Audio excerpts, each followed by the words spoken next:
जुगलबंदी। कहानी का शीर्षक है जुगलबंदी। जी। कहानी शुरू होती है। रात भर वे सो नहीं सके, बस करवटें बदलते हुए सोचते रहे। ख्यालों के सफेद घोड़े और अतीत के काले घोड़े कुलांचे मारते उनके जेहन में दौड़ते रहे। उन्होंने पूरी रात अपनी खटिया पर आंखों में ही गुजारी। खांसते रहे और सोचते रहे। खांस खांस कर पसलियां दुखने लगी। फेफड़ों में न जाने क्या अटक गया है जो गले से बाहर नहीं आ पा रहा। जितनी भी कोशिश करें व्यर्थ लगती है। अब तो यह खांसी शायद उनके जनाजे चढ़कर ही जाएगी। उनकी देह में हिलक कर रह गई है। अभी सुबह का उजाला होने में देर है। चारों तरफ रात का गाढ़ा काला अंधेरा छाया हुआ है। मुर्गे के बांग देने में भी वक्त है। बेटे, बहुएं और बच्चे सुबह की मीठी नींद में हैं, लेकिन वे अपनी खाट पर उठ बैठे हैं। कुछ देर ऐसे ही बैठे रहे, कुछ सोचते रहे। फिर यकायक सोच को झटका देते हुए वे खाट की ईस पकड़कर खड़े हो गए। दीवार को पकड़कर गुसल खाने की ओर निकल गए। मटके को उघाड़कर एक लोटा पानी उलीचा और मुंह धोने लगे। आज बड़े दिनों बाद उन्हें लगा कि वे उस तरह मुंह धो रहे हैं जैसे उन दिनों में धोया करते थे। कितने दिन हुए कि उन्होंने कभी इस तरह मुंह नहीं धोया। खूब रगड़ रगड़ कर। इस तरह मुंह धोने के बाद भी कुछ था जो उनके चेहरे पर मकड़ी के जाले की तरह चिपक गया था। बरसों से जमी धूल और धुंध को इतनी आसानी से हटाना संभव भी कहां, लेकिन भरोसा था कि इसी तरह रगड़ते रहे तो कुछ ही दिनों में उनके चेहरे पर वही नूर लौट आएगा। उन दिनों जुम्मा मास्टर के चेहरे पर क्या नूर बरसता था। वे कस्बे की जान हुआ करते थे। सब लोग उन्हें मान देते थे। उनके एक इशारे पर जान छिड़कने वाले कई कदरदान थे। पूरा कस्बा उनका था और वे पूरे कस्बे के।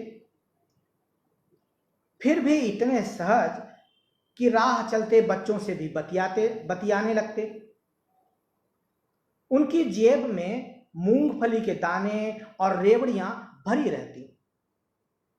बच्चे उन्हें राम राम करते तो वे भी मुस्कुराकर राम राम कहते हुए जेब से एक मुट्ठी उनकी हथेलियों पर रख देते। बेटियों को झुककर सलाम करते। औरतों से बड़ी अदब से पेश आते। नफासत और नरमी उनकी तासीर में थी। गमछे से चेहरा पोंछा तो ठंडी हवा का एहसास उन्हें भीतर तक हरा कर गया। कुछ पल को ताजगी सी लगी। ऐसी ताजगी उन्होंने लंबे अरसे बाद महसूस की थी। एक गिलास पानी गटका, फिर 2-4 कदम आंगन में ही टहलने लगे। मानो चहलकदमी का रियाज कर रहे हों। चिड़ियाओं की चहचहाहट उनके कानों में गूंजने लगी। गाढ़े अंधेरे से हल्की रोशनी का धुंधलका फूटने लगा। वे वापस अपने कमरे में लौट आए। तहमद उतारी, पायजामा पहन लिया, बालों और दाढ़ी पर हाथ फेरा, तस्दीक किया कि झोले में सब सही सलामत है या नहीं। फिर झोला उठाकर टांग लिया और लाठी को टेकते हुए कमरे से बाहर निकल आए। आसपास देखा कि कोई उन्हें देख तो नहीं रहा।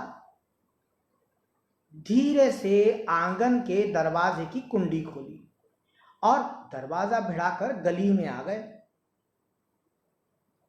यह सब उन्होंने रात में ही तय कर लिया था कि अब बहुत हो गया, सब कुछ भूलकर वे फिर लौटेंगे उन्हीं पुराने रास्तों पर।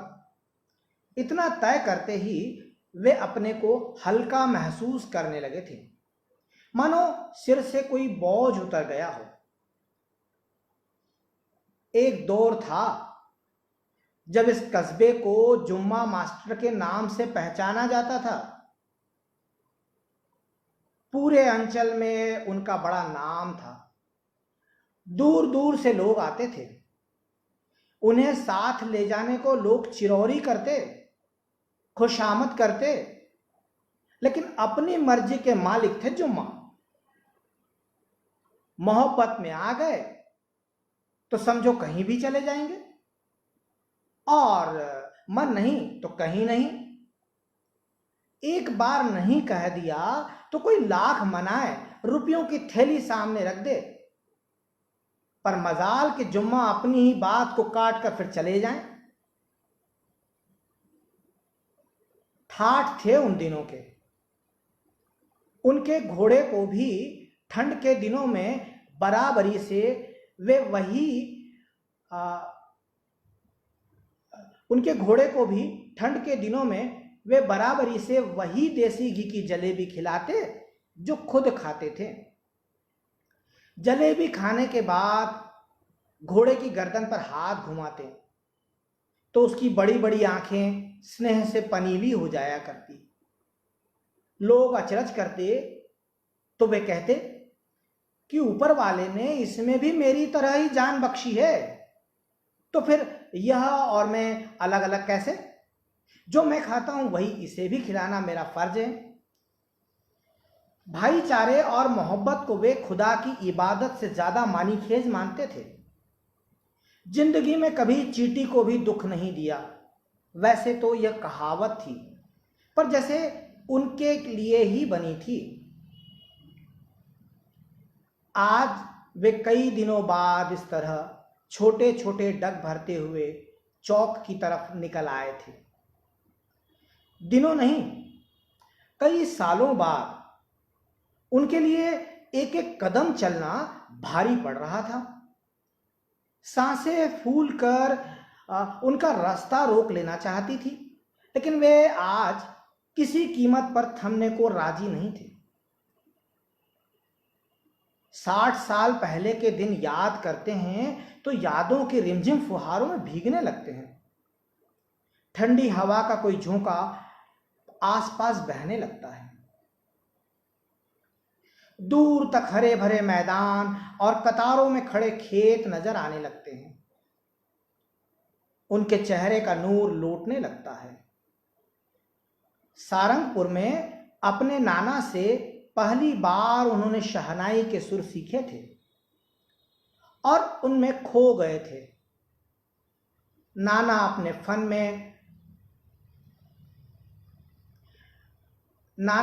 फन में माहिर, बड़ा नाम था उनका। ग्वालियर के सिंधिया राजाओं तक को शहनाई सुना चुके थे।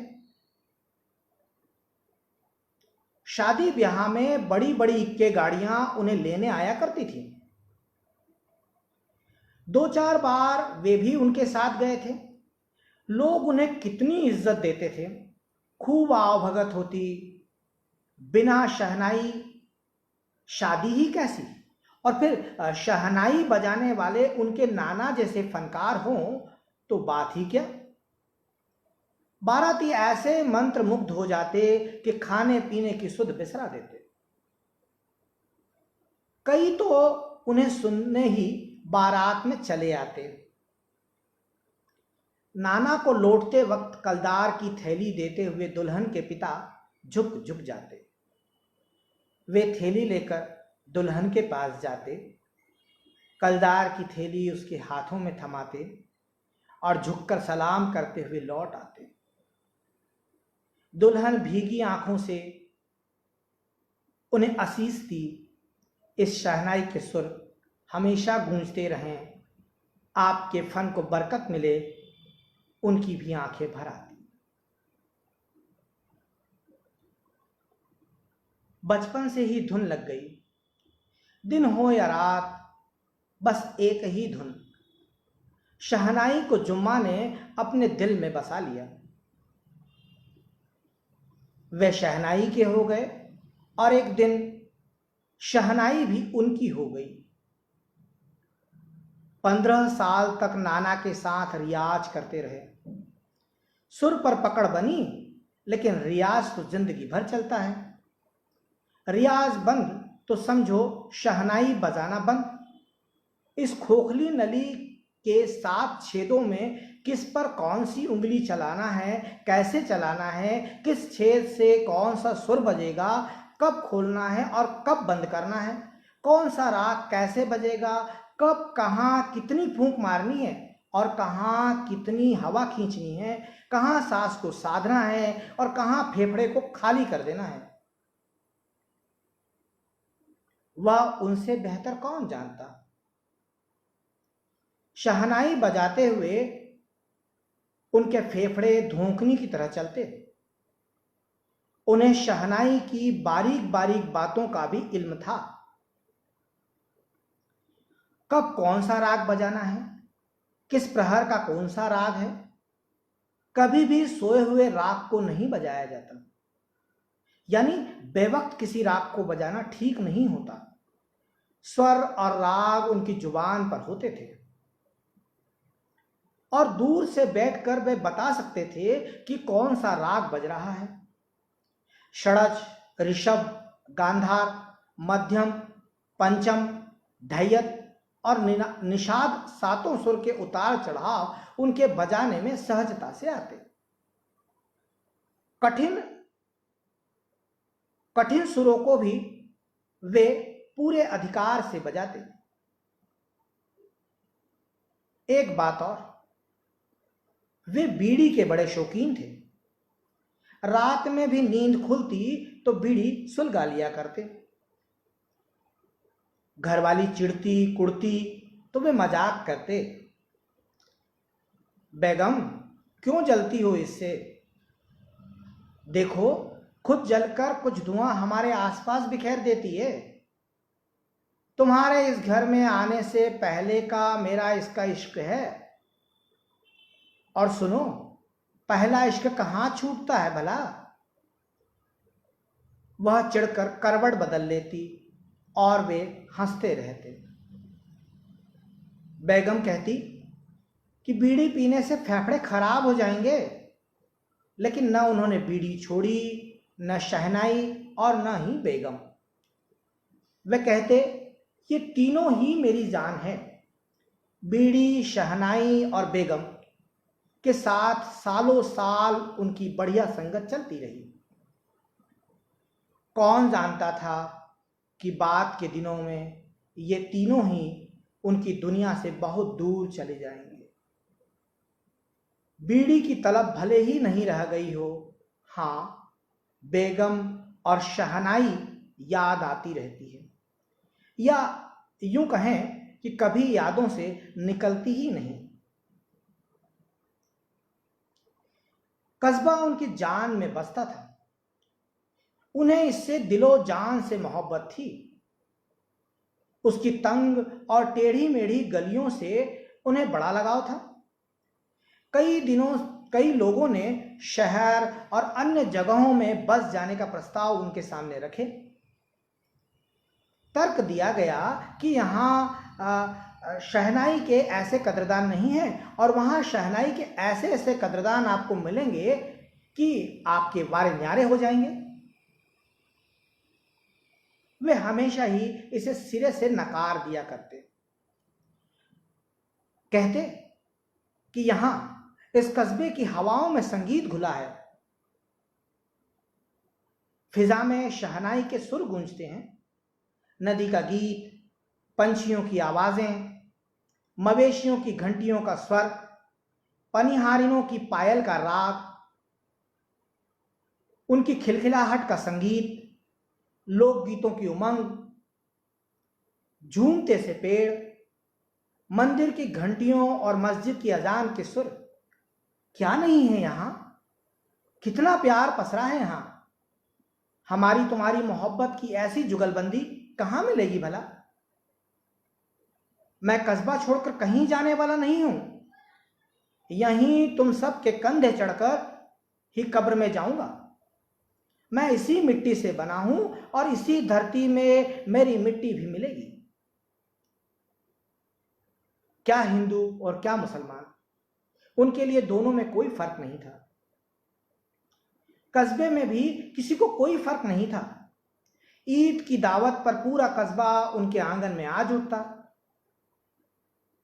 होली दिवाली पर भेंट उपहारों तथा लजीज खाने की थालियों से उनका घर भर जाया करता।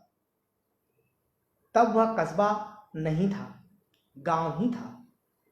रामनवमी के जुलूस में पहली बार जब जुम्मा ने शहनाई बजाई तो जैसे सुर खिल उठे, ऐसे मीठे सुर कि लोगों के दिल में उतर गए। फिर तो गांव का ऐसा कोई त्योहार जलसा नहीं हुआ कि उनकी मौसीकी के सुर न गूंजते। नवरात्रि का मेला, दशहरे का जुलूस, दिवाली की रात, संक्रांति का जलसा, होली का जागरण, उनकी शहनाई के बिना मानो सूने से लगते। शहनाई ब्याह शादी, उत्सव मंगल और त्योहार का वहां पर्याय बन गई थी। मंदिर में शहनाई की आवाज गूंजती तो लगता जैसे कोई वेद पाठी सस्वर ऋचाएं गा रहा हो। मंदिर, मस्जिद, शहनाई सब धर्मों की इबादत का रास्ता बन गई। यकीनन मान लिया गया कि जहां भी शहनाई बजती है, खुशियां भर जाती है। उनके लिए मौसीकी में मजहब कभी रास्ते में नहीं आया। वे तो अपनी मौसीकी को ही हमेशा इबादत मानते रहे। जुम्मा अब मास्टर हो गए थे, शहनाई के मास्टर। शहनाई अब उनकी जिंदगी बन गई थी। उनकी रग रग में बसती थी शहनाई। वे कहते कि अब ये मेरे मरने के बाद ही मुझसे अलग होगी। अपने लिए खास बनारस से शहनाई बुलवाते। शीशम की लकड़ी में चांदी और हाथी दांत की सुइयां, ताड़ के पत्ते की तूती और पीतल की चमचम करती घंटी। शहनाई का ऐसा लुभावना रूप, आसपास 70-70 कोस तक ऐसी शहनाई ढूंढे हुए भी नहीं मिलती। और उनके मुकाबले का फनकार तो खैर कोई था ही नहीं। उन्होंने गानों, भजनों और आरती के साथ शहनाई पर लोकगीतों को भी साध लिया था। लोकगीत बजाते तो लोगों के पैर थिरकने को मजबूर हो जाते। उनकी धुन में ऐसी कशिश थी कि लोग खींचे आते। ऐसे राग छेड़ते कि श्रोता वाह वाह कर उठते। नगाड़े, ढोलक या झांझ मंजीरे से संगत होती तो समा बंध जाता। शहनाई के सुर उनके स्पर्श से खिल खिल उठते और वे दूर पहाड़ियों से टकराते, हरे भरे खेतों, पेड़ पौधों के फूल पत्तों, पगडंडियों, बावड़ी और नदी के घाट पर बिखर जाया करते। सुर के उन बिखरे हुए टुकड़ों को लोग अपनी एक रफ्तार, थकी और सूनी जिंदगी में रंगों की तरह अपने भीतर, अपनी आत्मा में सहेज लेते हैं।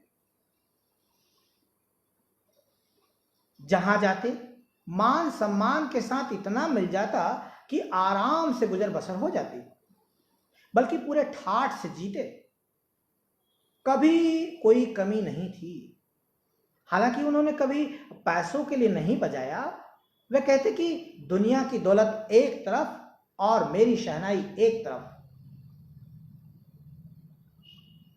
जगह जगह से उनका बुलावा आता। जहां मन होता जाते, नहीं तो मना कर देते। लेकिन गांव में किसी बिटिया की विदाई हो तो वे बिना बुलाए भी चले आते, शहनाई बजाते और दुल्हन को झुककर सलाम कर लौट आते। उनकी शहनाई विदाई के ऐसे सुर बिखेरती कि सुनने वालों के भीतर करुणा का सोता फूट पड़ता, सीधे कलेजे से पीर बह निकलती, दिल चाक हो जाया करता। औरतों की आंखों में झरझर आंसू बहने लगते। आदमी भी छुपकर अपने आंसू पोंछते। हर किसी का गला भर आता।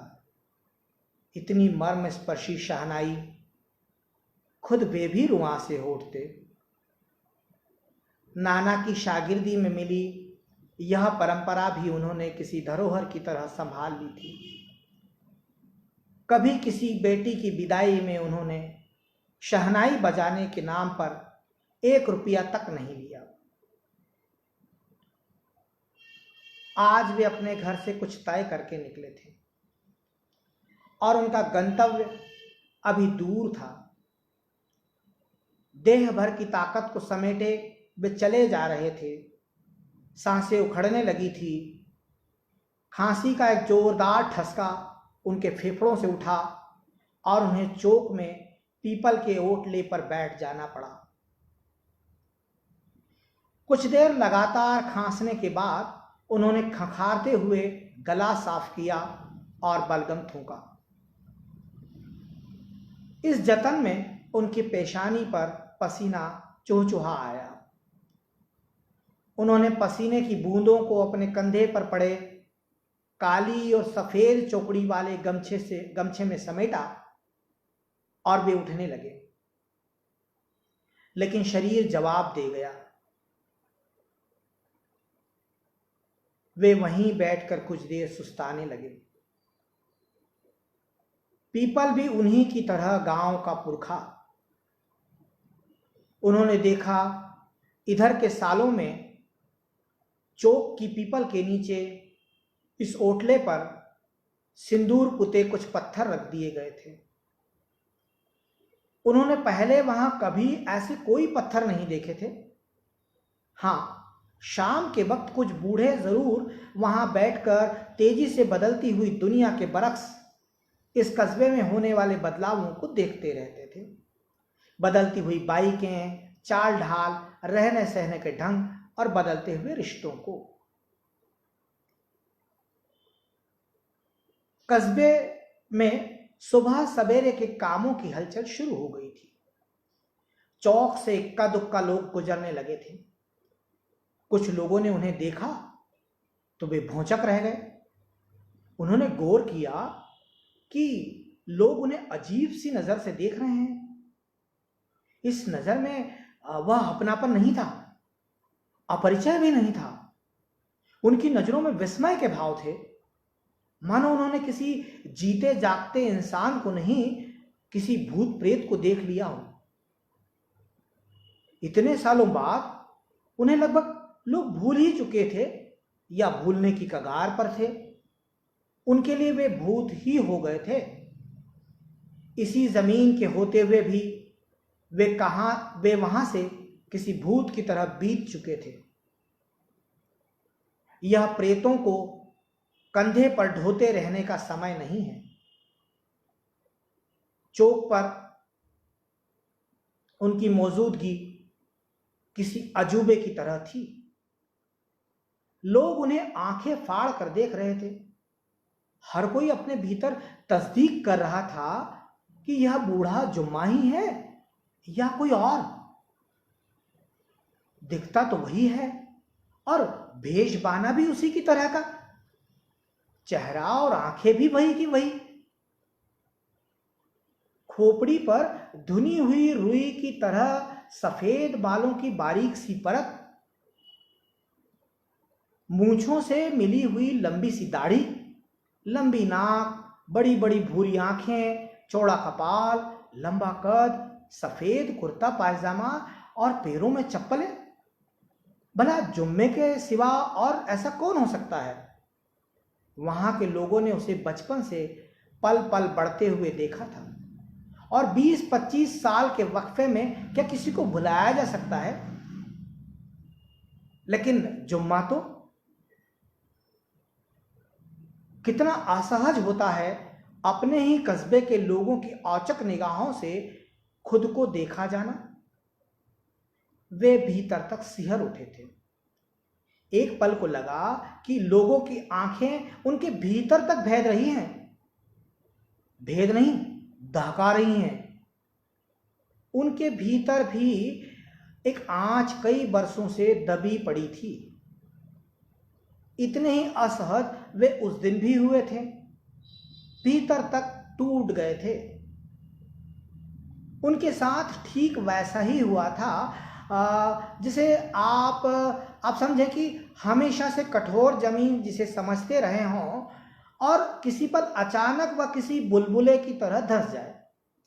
उसके नीचे इतनी गहरी खाई हो कि अंधेरे के सिवाय कुछ भी नजर ना आए। या आप यह सोचें कि आप किसी पुल से गुजर रहे हों और एक झटके में पुल टूट जाने से आप नदी की अतल गहराइयों में समा जाएं। उस दिन को वे कैसे भूल सकते हैं? वे क्या कस्बे में से कोई नहीं भूल सकता? कभी किसी ने नहीं सोचा था कि एक दिन कस्बे में ऐसा भी आएगा। 25 साल पुराना वाकया आज भी जेहन में आता है तो फ्रेम दर फ्रेम उनकी आंखों में तैरने लगता है। उधर दूर अयोध्या में कोई मस्जिद तोड़ी गई थी और उसने यहां इस कस्बे में सब कुछ तोड़ दिया था। पीढ़ियों का विश्वास, आपसी प्रेम और भाईचारा जैसे किसी तिनके की तरह एक पल में उड़ गया था। कस्बे में वह उधम मची थी कि जुम्मा का दिल जार जार रोता रहा। न इधर वाले रुकने को तैयार थे, न उधर वाले मानने को। कल तक जिनके साथ गलबहियां करते नहीं थकते थे, आज उन्हीं को नेस्तो नाबूद करने पर तुले थे। वह सब एक दिन में नहीं हुआ था। इस जहर की नागफनी तो कस्बे में बीते कई दिनों से बोई जा रही थी, दोनों ही तरफ से। वोटों की बंपर फसल के लिए नेताओं ने इसे खाद पानी दिया। जुम्मा जैसे लोग कभी इन कटेली झाड़ियों को देख ही नहीं पाए, और जब देखा तब तक बहुत देर हो चुकी थी। कस्बे की जुगलबंदी टूट गई थी, वह दो फाड़ हो चुका था। इसी मिट्टी में पली बढ़ी एक पूरी कौम अनायास पराई कर दी गई थी। जुम्मा जैसे लोग जो न इधर के थे न उधर के, उनके लिए वहां कोई जगह नहीं बची थी। इबादत गाहों में बजाने पर मुसलमान उन्हें पहले से ही काफिर मान चुके थे। इधर वालों के लिए वे थे तो उसी कौम के। फिर भी उन्होंने अपने तई दोनों को समझाने बुझाने की कोशिशें की, लेकिन बहरों की बस्ती में कौन किसकी सुनता। बल्कि लोगों में उनके प्रति अब तक की राय पर ठप्पा लग चुका था। इस कालिख भरी जगह में उनका भी दम घुटने लगा था। हर दम धुआं धुआं होते रहते। इसी सदमे में एक काली रात वे अपने घर से चुपचाप निकले और उसके गाढ़े अंधेरे में कहीं खो गए। घर वाले उन्हें यहां वहां ढूंढते रहे, लेकिन कोई खबर नहीं मिली। उन दिनों का माहौल ही ऐसा था।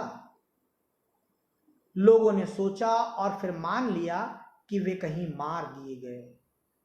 इसके कई सालों बाद एक दिन बेटे को दूसरे शहर के किसी बड़े अस्पताल से फोन आया कि उनके वालिद जुम्मा मास्टर की हालत नाजुक है और उन्हें फेफड़ों का कैंसर है।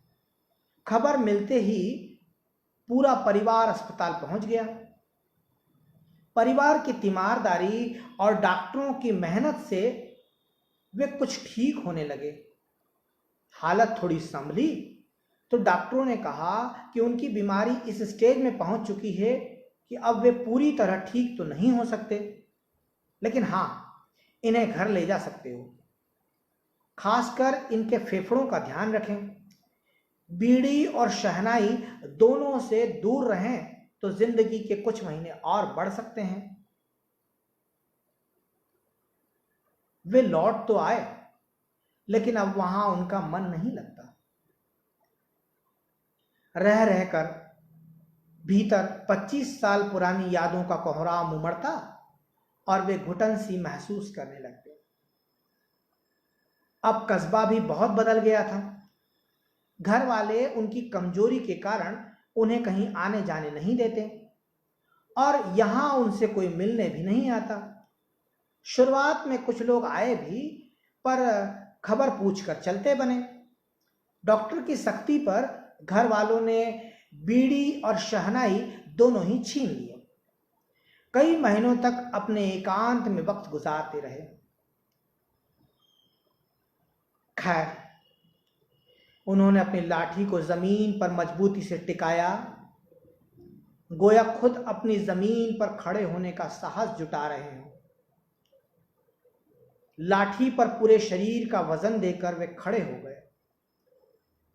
इस बार कुछ राहत लगी, सांसें भी सामान्य हो गई। वे फिर आगे बढ़ने लगे। एक एक कदम संभालते हुए वे चौक से स्कूल की तरफ मुड़ गए।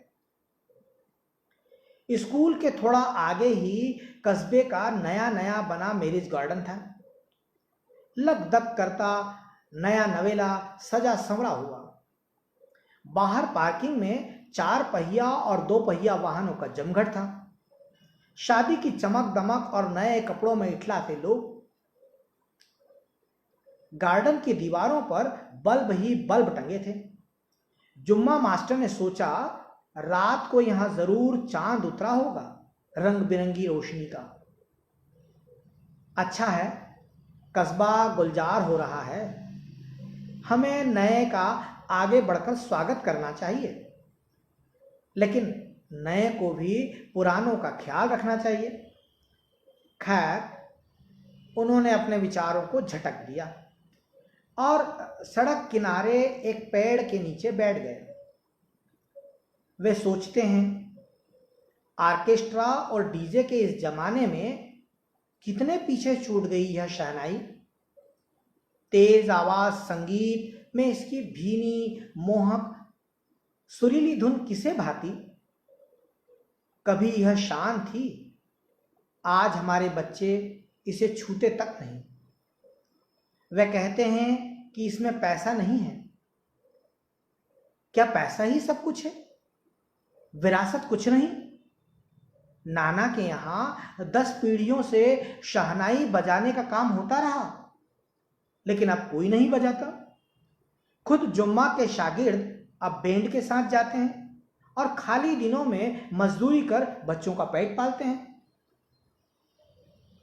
तभी किसी बुजुर्ग ने गौर किया कि अरे, ये तो जुम्मा मास्टर हैं। लोगों ने आओ भगत की। इतना चलकर आने से उन्हें थकान हो गई थी। उनकी सांसें फूल रही थी। कोई कुर्सी उठा लाया, कोई पानी का ग्लास ले आया, तो कोई गर्म चाय की प्याली। उनके आसपास भीड़ इकट्ठा हो गई।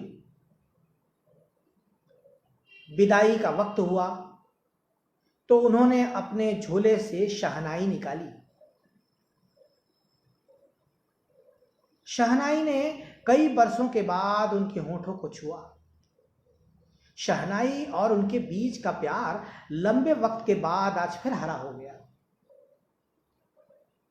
उस प्यार का रंग दोनों पर नजर आने लगा। शहनाई और जुम्मा दोनों जवान हो उठे।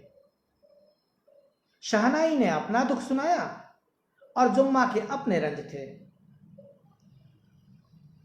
लोगों ने सुना तो कानों पर यकीन नहीं हुआ। इतनी मार्मिक। हर कोई रो पड़ा। आंसू उमड़ रहे हैं। कौन जाने इसमें कितने पश्चाताप के आंसू हैं। सुर थमा। तो उन्होंने शहनाई को माथे से लगाया और बड़े ही अदब से पास की कुर्सी पर रख दिया। फिर वे थरथराते हुए कुर्सी से उठे। लोगों ने उन्हें सहारा दिया। मंडप से विदा हो रही दुल्हन के पास गए, उसे झुककर सलाम किया। दुल्हन उनके गले लगकर रोने लगी। असीसते हुए उसकी आंखों में कृतज्ञता का भाव है। वहां मौजूद औरतों की आंखों से सवाल तैर रहे हैं। रोते हुए मानो वे पूछ रही हैं जुम्मा मास्टर से, कहाँ चले गए थे बाबा? ऐसे भी कोई अपना कस्बा छोड़कर जाता है भला? क्या कोई इस तरह अपनी बेटियों से भी नाराज होता है भला? इस बीच कितनी बेटियां आपकी शहनाई सुने बिना ही विदा हो गई। उनका क्या कसूर था बाबा?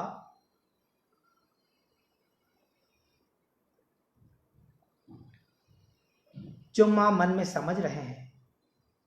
उनकी आंखों में तैरते सवालों को, लेकिन उनके पास इन सवालों की कोई जवाब नहीं। उन्होंने सिर झुका लिया। आज जिंदगी में शायद पहली बार जुम्मा मास्टर ने अपना सिर झुकाया था, जैसे कह रहे हों, हाँ हाँ, गलती तो हुई है, मैं कसूरवार हूं, हम सब कसूरवार हैं। वे फपक पड़े।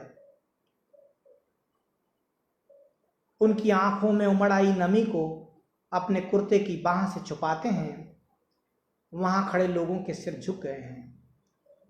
सबके चेहरों पर पश्चाताप के भाव हैं। कई की आंखों में पानी है। लोगों ने उन्हें सहारा देकर कुर्सी पर बैठाया। दुल्हन विदा हो चुकी है। उन्हें बड़े दिनों बाद शहनाई मिली है। आज मौका मिला है तो वे रुकना नहीं चाहते। शहनाई के सुर फजाओं में गूंज रहे हैं। थोड़ी देर पहले जो शख्स ठीक से चल भी नहीं पा रहा था, उसकी बूढ़ी उंगलियां बिन पर कमाल कर रही हैं। वे कितनी चपलता से ऊपर नीचे दौड़ रही हैं।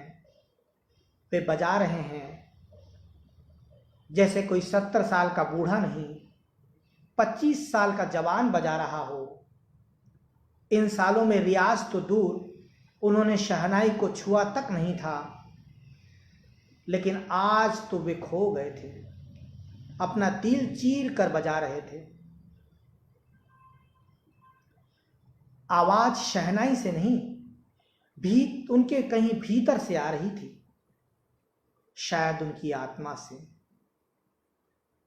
उस आवाज में कोई रूहानी खुशबू है जो कस्बे से दूर पहाड़ियों तक फैल रही है। उस सुगंध को पूरा गांव अपनी सांसों में उस सुगंध को पूरा कस्बा अपनी सांसों में महसूस कर रहा है। वहां का जर्रा जर्रा, पेड़ पौधे, नदी की धार, बावड़ी का पनघट, बूढ़ा पीपल, शहनाई के तारों की तरह कस्बे को जोड़ती पगडंडियां, जैसे सारा कस्बा ही दमक उठा है। बड़े दिनों बाद उनकी सांस फूल रही है, बार बार उखड़ जाती है, लेकिन सांसों पर किसका ध्यान है। ताजी हवा के लिए फेफड़े कसमसा रहे हैं। वे हाँफ रहे हैं, दम घुटा जा रहा है, और वे अपनी पूरी ताकत समेट कर बजा रहे हैं। सुर नहीं छूट रहे। उनके कानों में सिर्फ शहनाई गूंज रही है। वे उसकी आवाज में डूब चुके हैं। वे अनहद मस्ती में हैं। वे मलंग हो गए हैं, बेतहाशा बजा रहे हैं। उस वक्त उनके वजूद में सिर्फ शहनाई की आवाज है, सिर्फ आवाज, फकत एक आवाज। वे लौट चुके हैं अपने पुराने फक्कड़ दिनों में। उन दिनों में पहुंचते हुए शहनाई और सुरीली हो गई है। लोगों का हुजूम उसी तरह जमा है जैसा 25 साल पहले जमता था। लोग अपने प्रिय फनकार को सुध बुध खोकर सुन रहे हैं। वे मंत्रबिद्ध हैं, मुग्ध होकर सम्मोहित हैं। उस सुर में स्वर लहरियां उनके आसपास तैर रही हैं। सहसा किसी का ध्यान उनकी ओर गया। नाक से खून की एक लकीर बहकर उनके कुर्ते तक आई। लोग कुछ करते इससे पहले यकायक शहनाई के सुर टूट गए। कुर्सी पर ढुलक चुकी जुम्मा मास्टर की निर्जीव देह से शहनाई फिसलकर अब नीचे आ गिरी थी। धन्यवाद साथियों।